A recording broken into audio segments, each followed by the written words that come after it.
Well, hello to the fantasybookcritic.com. I'm Brent. I'm the author of the Night Angel trilogy and the upcoming The Black Prism. Thanks so much for having me on, and I'm just going to answer a few questions, 3 questions I think today. Thank you very much. Go ahead. One of the things that made The Night Angel so memorable for me were the twists and turns of the story that somehow cohered into a superbly balanced whole at the end.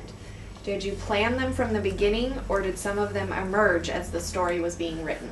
Both. I did plan a lot of the twists and turns in the Night Angel trilogy as from long in advance, and I tried to build toward those things, and I tried to give hints as we're going that maybe what you thought was going on isn't exactly true, so that so that when you reread the book, a lot of what I did in the Night Angel trilogy was trying to give readers who went back and read a second time like a fuller, deeper appreciation of like, oh my gosh, this was here all along, and that was really important to me.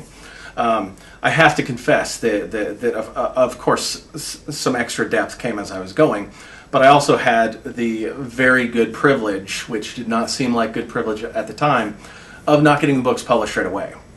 I actually had almost all 3 books done by the time I had a book publishing contract. So that allowed me to then go back after getting to the end of book 3 and tweaking book 1 to make sure that it all fit and it worked better, and tighten a few things to make it even better. So in the Black Prism, I do not have that luxury, and I just have to rely on my native genius. While the Black Prism shares quite a few traits with the Night Angel trilogy, their underlying universes seem to me quite different, in the sense that the Night Angel one is a reasonably standard, epic, adventure, pre-modern secondary world, but the other is a considerably more original one, with its combination of high fantasy color magic and modern elements like guns. Did it take longer to create the latter universe, and was it planned a while ago, but kept for your second series to get writing experience in a more traditional universe first? Wow, that's a complicated question. Did I have this just sitting in the back of my brain, cooking and just waiting for the perfect time to come out?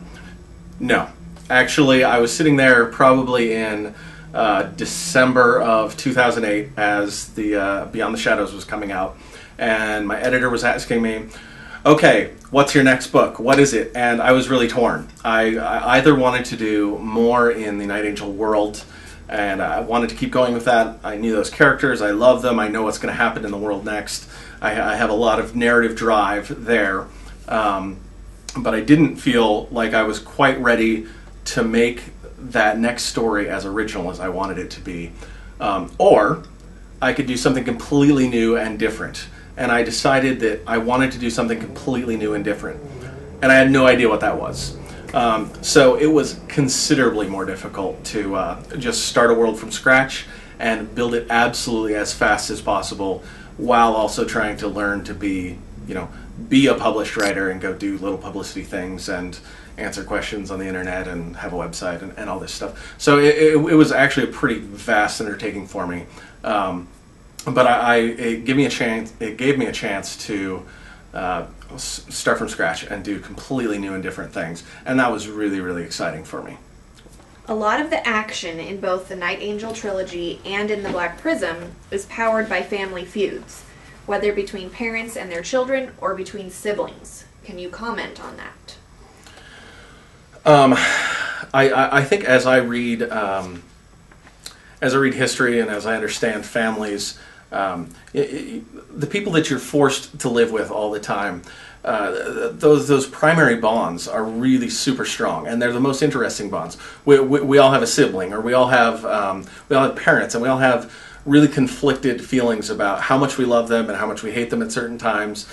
We know them better than we know anybody else. They know us better than anybody else knows us, and they're able to pick at our weaknesses and expose things about us that we don't want anybody to know, much better than just some random stranger on the street who can throw a rock at you and hurt you, but can't really just drive the knife into that psychic wound that you've got. So a lot of the fact that I use those dynamics is because those relationships are so multi-layered. and there's so much history between even you know, a brother and sister who are, you know, pretty good friends. So that's interesting to me. And then as I look at history, I see that family feuds and politics have driven lots and lots and lots of wars and murders and all sorts of interesting things that make for great epic fantasy. Thank you very much, and I appreciate it. I hope that you check out the Black Prism, and I hope you love it to pieces.